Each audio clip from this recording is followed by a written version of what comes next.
மருத்துவத்தில் புரிதல் வேண்டும். அது என்ன சார் மருத்துவத்தில் புரிதல்? அதாவது பொதுவா சித்தா, ஆயுர்வேதிக், அதே மாரி யுனானி, ஹோமியோபதி இதெல்லாம் பார்த்தீங்க அப்படின்னா, இந்தியன் மெடிசின் வருது. நேச்சுரோபதி வந்து இந்தியன் மெடிசின் தான். Okay right.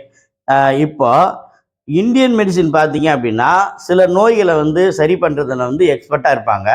ஆனா, எல்லா நோய்களும் வந்து இந்தியன் மெடிசின்ல சரியாயிருமா அப்படின்னா கிடையாது.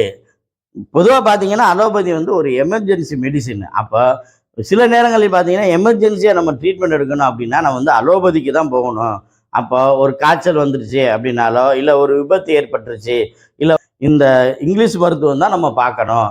அதே மாரி பார்த்தீங்க அப்படின்னா, இது 2க்கும் வந்து சமமான ஒரு மருத்துவம் இருக்கு. அதுதான் பிசியோதெரபி மருத்துவம். இந்த பிசியோதெரபி மருத்துவம் பார்த்தீங்க அப்படின்னா, இந்த இந்தியன் மெடிசின் பார்க்குற ட்ரீட்மெண்ட்டுக்கும் தேவைப்படும்.